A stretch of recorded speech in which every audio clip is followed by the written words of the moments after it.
नमस्कार, प्रतिदिन दैनिक अखबार संपादकीय ऑडियो में आपका स्वागत है। आप हेडलाइन सुनिए। मांग में कमी की वास्तविक कारण तलाशने होंगे दैनिक जागरण। समय आ गया है कि हम अपनी सॉफ्ट पावर को बढ़ाएं, हर्ष गोयनका। दूर होता समान शिक्षा का लक्ष्य दैनिक जागरण। आरबीआई की कामयाबी के लिए सरकार का एजेंडा, बिजनेस स्टैंडर्ड गिरावट की मुद्रा जनसत्ता। अब संपादकीय विस्तार से। मांग में कमी के वास्तविक कारण तलाशने होंगे दैनिक भास्कर। अर्थशास्त्रियों के लिए भारत की अर्थव्यवस्था एक पहल बन गई है, जहां एक और मांग की भारी गिरावट है क्योंकि लोगों के पास पैसे नहीं है, वहीं महंगाई लगातार मुंह बाय खड़ी है। भारत सरकार के मुख्य आर्थिक सलाहकार सीई ने हाल के कई संबोधनों में निजी क्षेत्र, खासकर कोऑपरेटिव दुनिया को कहा है कि वे अपने कर्मचारियों के लिए समुचित वेतन सुनिश्चित करें। दरअसल वे एक ताजा रिपोर्ट का जिक्र कर रहे थे जिसमें कॉर्पोरेट घरानों का लाभ पिछले 4 सालों में 4 गुना बढ़ा है, लेकिन कर्मचारियों के वेतन वृद्धि औपचारिक रोजगार के सभी 6 सेक्टर्स के महज 0.8 से 5.5% रही। महंगाई दर को इस वृद्धि से घटा लिया जाए तो वेतन 2019-23 के 4 साल में नकारात्मक होता गया है।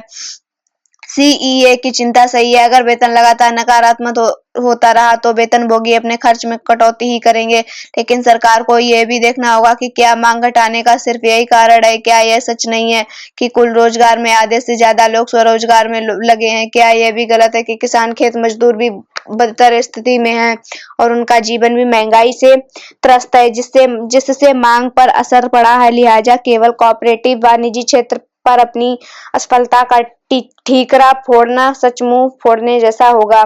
समय आ गया है कि हम अपनी सॉफ्ट पावर को बढ़ाएं, हर्ष गोयनका, चेयरमैन आरपीजी ग्रुप। कुछ ही हफ्तों में दुनिया के नेता और उद्योगपति स्विट्जरलैंड के शांत सुरम्य शहर दावोस में एकत्र होंगे, जहां वर्ल्ड इकोनॉमिक फोरम आयोजित किया जाएगा। इस साल इस आयोजन का विषय है बुद्धिमत्ता के युग के लिए सहभागिता। यह आयोजन स्विट्जरलैंड की सॉफ्ट पावर को दर्शाता है। यह एक छोटा सा देश है जिसने विश्वास और तटस्थता के मूल्यों को कुशलता से गढ़ा और वैश्विक मंच पर अपनी अलग पहचान बनाई है। यह बताता है कि सही रणनीति से छोटे देश भी विश्व मंच पर बड़ी भूमिका निभा सकते हैं। सॉफ्ट पावर राष्ट्रीय प्रतिष्ठा और वैश्विक रिश्तों को मजबूत करने का एक महत्वपूर्ण माध्यम है। भारत के पास अवसर है, हमें अपनी ताकतों को सामने लाना होगा, कहानियां सुनानी होंगी और आत्मविश्वास विश्व मंच पर अपनी जगह बनानी होगी। दूर होता समान शिक्षा का लक्ष्य दैनिक जागरण। प्रेमपाल शर्मा, लेखक, भारत सरकार में संयुक्त सचिव रहे, शिक्षाविद हैं। शिक्षा सुधार की प्रक्रिया में केंद्रीय माध्यमिक शिक्षा बोर्ड की 10वीं के छात्रों के लिए विज्ञान और सामाजिक विज्ञान में वैसे ही 2 तरह के पाठ्यक्रम बनाने पर विचार हो रहा है, जैसा गणित विषय में पहले से ही है। सभी सीबीएसई 10वीं कक्षा में गणित बेसिक और गणित स्टैंडर्ड को 2 स्तरों पर ऑफर किया जाता है, जिसके आधार पर कुछ विद्यार्थी बेसिक गणित पढ़ते हैं, कुछ स्टैंडर्ड गणित। बेसिक गणित की तुलना में स्टैंडर्ड गणित कठिन होता है। स्टैंडर्ड गणित पढ़ने वाले विद्यार्थी ही आगे चलकर इंजीनियर आदि की परीक्षा देने में समर्थ होते हैं। यहाँ तक कि 11वीं और 12वीं में भी गणित पढ़ने की आजादी इन्हीं छात्रों को दी जाती। गणित विषय के संबंध में इस बात पर कुछ हद तक सहमत हुआ जा सकता है, क्योंकि इसकी कुछ कठिन परिकल्पनाएं एक स्तर के बाद काम नहीं आती हैं। याद करें तो किसी वक्त 9वीं और 10वीं में लड़कियों के लिए गणित की जगह होम साइंस का विकल्प रहता था। हालांकि अब वक्त बदल गया है। समाज की समझ में यह भी बात आ गई है कि लड़कियां भी गणित और विज्ञान में उतनी प्रतिभा रखती हैं जितना लड़के।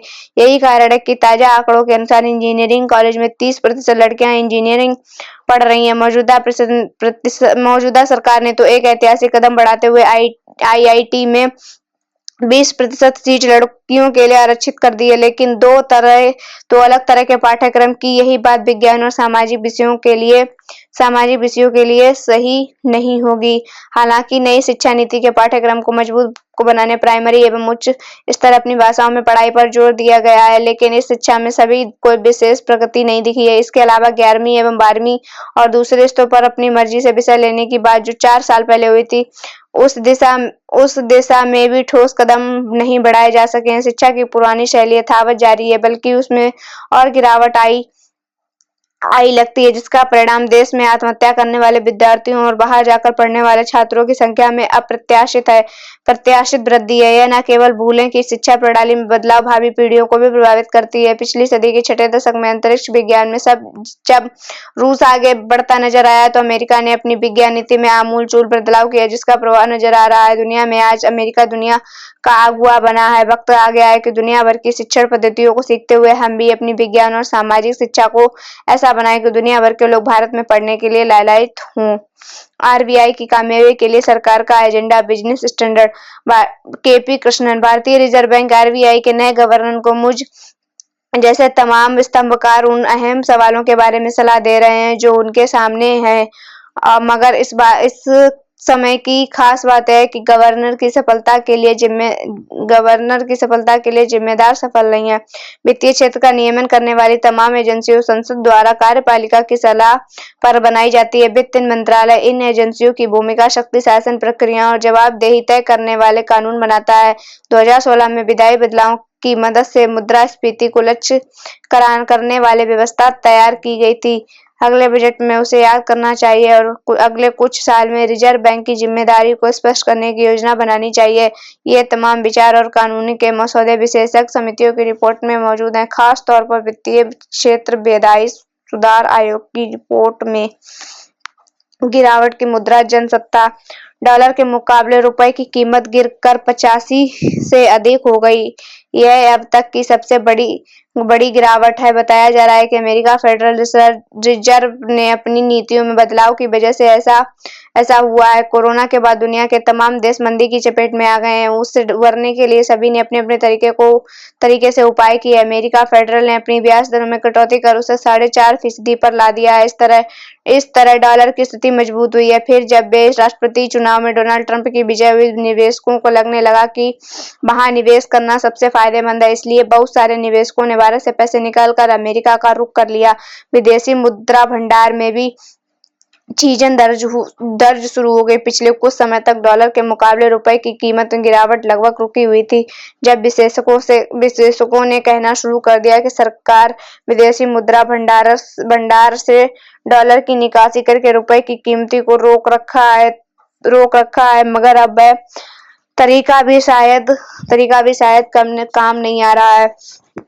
महंगाई पर काबू पाने के मकसद से रिजर्व बैंक ने लगातार रेपो दर को ऊंचा बनाए रखा है, मगर स्थिति यह है कि बाजार में पूंजी का अपेक्षित प्रवाह नहीं बन पा रहा है। इसकी बड़ी वजह लोगों की आय में बढ़ोतरी न हो पाना है।